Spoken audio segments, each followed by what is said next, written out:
Саламатсыздарбы? Бүгін Python программалау курсунун 4-нчи сабагы. Бүгүнкү сабакта биз шарттуу операторлорду өтөбүз. If, elif, else.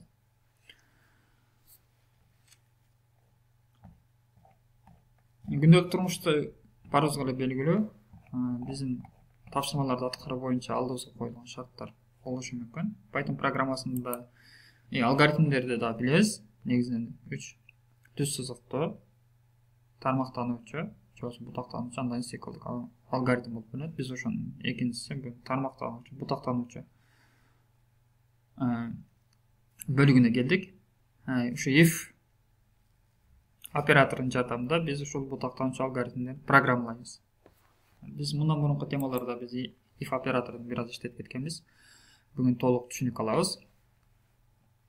If оператору негизинен if операторунун жазуу боюнча 3 ыкмасы бар да. Биринчиси толук эмес, анан узартылган, андан толук синтаксис деп. Python программасында ушул 3 ыкмада жазылат. If деген кызматчы сөз жазылганда бул кырсыктан эгерде деп сөздөрдө шарт берилиши керек. Эгерде 4 чоң 3төн болсо деп туруп, андан кийин кош чекит коебуз. Бул шарттуу оператордо, циклдык операторлордо, функцияларды иштеткенде сөзсүз түрдө кош чекит коюлуп, enterди бассак, программа бизге автоматтык түрдө 4 чегини коюп берет. Анан ушул жерден уланышыбыз керек. Бизге шарт берилет. Эгерде 4 3төн чоң болсо, анда туура деген жазышыбыз керек деп print.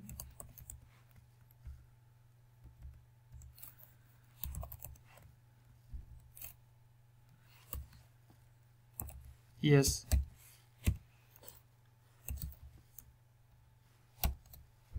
Yes. Чындыгында эле ал бизден чоң. Эгерде ушу шарт лексин өзгөртө турган болсок, 4-5тен чоң бул. Программа эч нерсени аткарбады. Себептен эле биздин шарт туура эмес. 5 4төн кичине эмес деген сөз. Бул биринчи ыкмасы болуп эсептелди. Андан кийин бизде экинчи ыкмасы бул жерде else операторун кошуу. Else деген антпесе деген. Бул экинчи шартта колдонулат.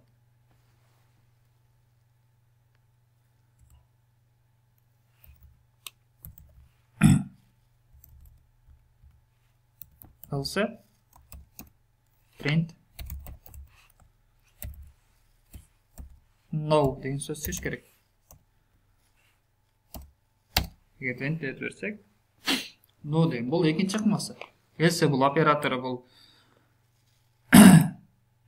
шарттуу эмес, сөзсүз коюш шарт эмес, бирок биз программабызды жөндөш үчүн, туура иштеш үчүн бул else деген операторду кошушубузга туура келет. Себептен биз экинчи шартта көрдүк. Биринчи шартта туура эле чыккан бизде. Себептен бул жерде шарт туура болчу. Эгерде бизде шарт туура эмес болгон учурда бизге экинчи else деген оператор керек болот. Ошол себептен мында колдонобуз. Бул экинчи узартылган синтаксис болуп эсептелди. Андан кийин бизде үчүнчүсү бул толук синтаксисти бар. Аны да пайдаланабыз.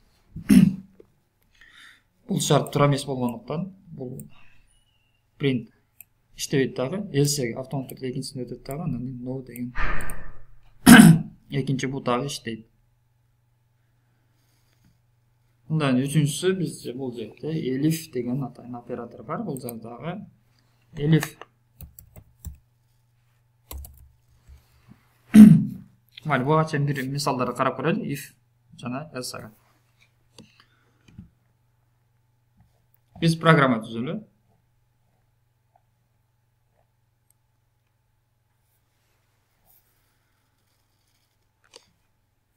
Так, скрипт режимге өтөбүз. A int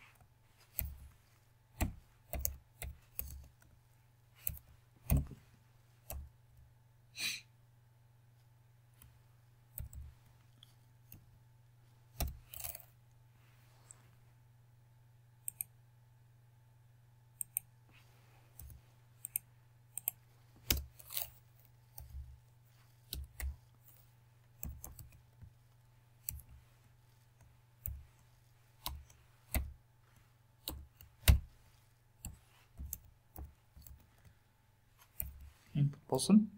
Эки өзгөрмөй. Клавиатурадан киргизүү боюнча.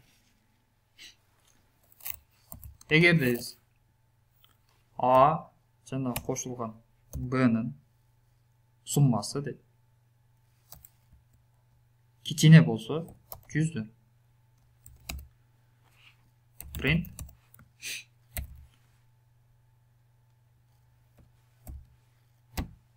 yes. Эми бир жактуу эле болуп калды. Карайбыз, азыр ушуну көрөлү. Бизге А берилди. 105. Yes. Себептенин 105 100'дөн чоң болду эсептелет. Экинчи ирет иштетип көрөбүз. 5, мындан кийин 8. Бизге жыйынтык чыкпады. Себептен бизде бул жерде А менен 5 менен 8'дин кошулуусу 100'дөн чоң эмес деген сөз. Биз ушундан не алабыз? Else'ни пайдаланышыбыз керек. Else print no деген чыгыш керек.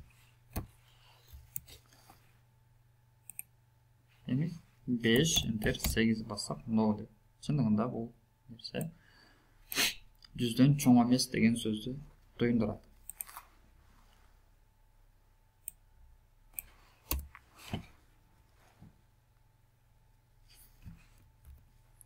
Азыр программанын аткарылышын биз дебагдын жардамында көрөлү, отладчиктин жардамында.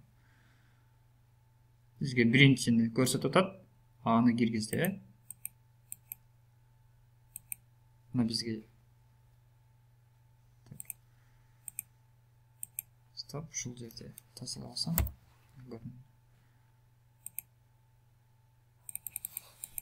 Бизге азыр инпутту киргизиш үчүн облачка курсор берди. Биз 5'ти бастык.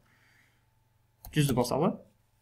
Андан enter'ди басышыбыз менен биз 100 сразу бул жерде кабыл кылынды. Андан биз кийинки аракетке өтөбүз. Кийинки аракет 100'дү бул бүтүнгө айландырды. Аны ага ыйгарып берди. Андан кийин бизге экинчиси Б'га түштү, экинчи сапка. Input. Бизге клавиатураны киргизиш үчүн дагы бул жерге курсорду коюп берди. Биз бул жерге 20 жазабыз. Enter'ди басышыбыз менен 20-ны кабыл кылды. Азыр бул апострофтун ичинде турат. Бул объект катары. Бунун тибин аныктай элекпиз. Эми тибин аныкташ үчүн кийинки intке функциясына бердик. Демек 20 бул бүтүн сан болуп кабыл кылды дагы. Буну B'га ыйгарып берди. Андан кийин биз шарттуу оператордун толкусуна түштүк. If'ке. Шартты текшерип атат. A'ны алды 100. Андан кийин B'ны алды 20. Экөөнү кошот. 120 болду. Эми экөөнү салыштырыш керек. 100'дүк өткө экөөнү салыштырса, бул жерде экөөнү салыштыруу операторунан көрөбүз. True дейт. 120 100'дөн чоң дейт. Андан кийин буну экинчи шартка түштү. Yes экранга чыкты. Эми ушуну эле биз экинчи вариантын көрөлү. Биринчи функцияны алды. Бизге жазыш үчүн курсорду коюп берди. Биз 5'ти жазып enter'ди басабыз. 5'ти кабыл кылды. In функциясын өткөрүп бүтүн кылды. Ага ыйгарып берди. Андан кийин экинчи сапка түштү дагы. Бизге input клавиатураны киргизиш үчүн бизге курсорду берди. Дагы 5'ти басып enter'ди бастык. 5'ти кабыл кылды. In функциясына берип аны бүтүнгө айландырып B'га берди. Андан кийин бул шарттуу функцияга өттү. Толкуга A'ны алды 5, B 5 кошу 10. Эми экөөнү салыштырат. Жыйынтыгы false жалган. 10 100'дөн чоң эмес. Анда автомат түрдө эмне болду? Экинчиге түштү, көрдүңүздөр, print no деген. Эми буну бизге экранга чыгарып бериш керек. Print алды, экранга чыгарды. No. Мына ушундай жол менен иштейт.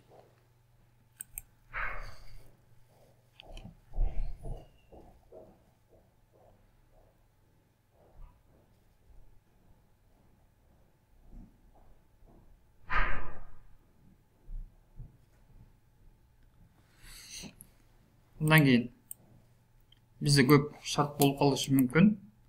Ошо шарттарды иштөө боюнча карап көрсөк болот. Жаштары боюнча эсептей турган болсок, old.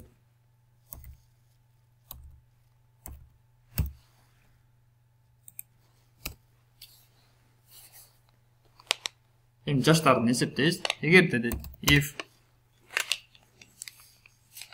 биздин жашыбыз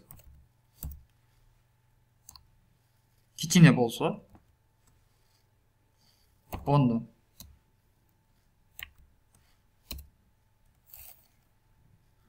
принттейбиz бул жерден.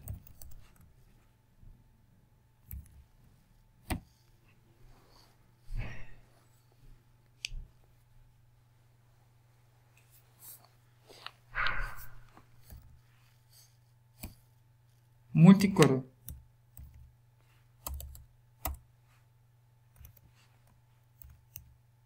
Актан акылай деп коелу, актан деп коелу. Мындай дагы if old кичине болсо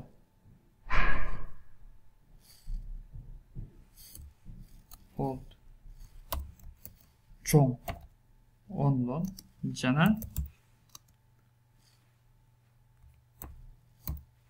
old кичине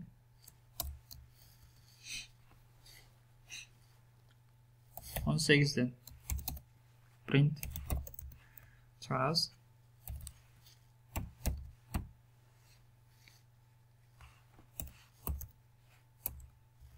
Hayat деп koydu kinonun adı. Bundan if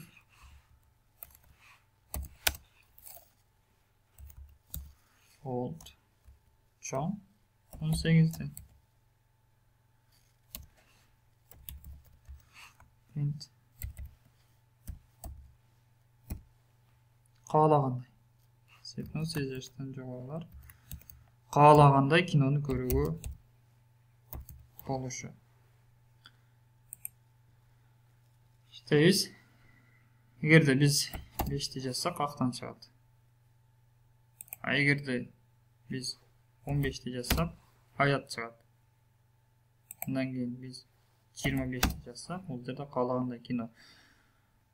Бул жерде шарт аткаруу боюнча if деп шарт аткарылды. Бул бири-бирине эч кандай байланыш болгон жок. Эгерде биз байланыш кылышыбыз үчүн бул жерден бүткөндөн кийин else дешибиз керек. Else деп туруп анан биз эмне кылышыбыз керек? If'ти иштетишибиз керек. Print. Эгерде бизде бул дагы болбой калды дей турган болсок, анда кийинки дагы else операторун кошобуз. Else деп туруп анан if'ти ушунун ичинде салышыбызга туура келет.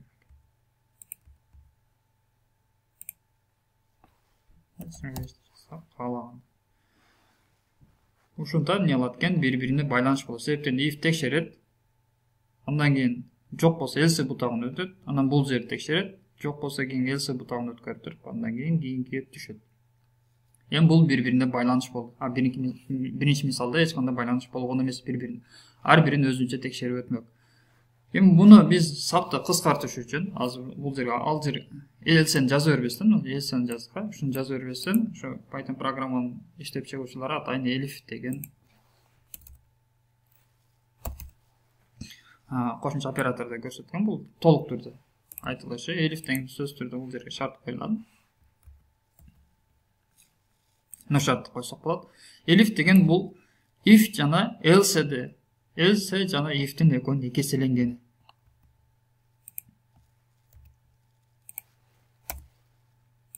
If алып таштап туруп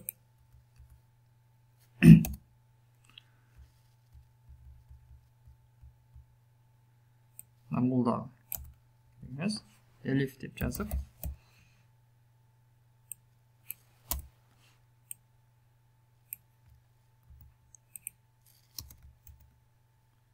муну кошсок болот.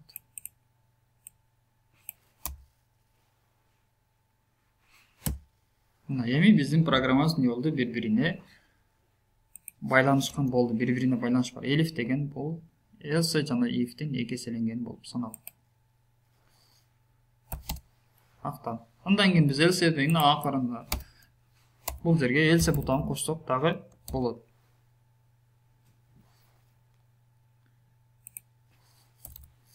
35 деп туруп, else деп туруп, print Мындан жогоркулары радио угат деп койсо болот.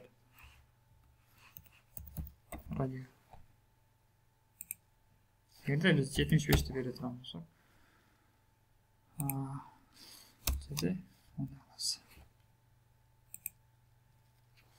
75 жазсак радио деген чыгат. Мына ушундай. Bizde if şartı ушундай болду. Анда if шартын коюп, if, elif, else жана башка программалар. Бул шарт операторлорду ушинтип аткарсак болот. Ушу менен бүгүнкү сабак аягына келип жетти. Кийинки сабакта көрүшкөнчө саламатта болгула.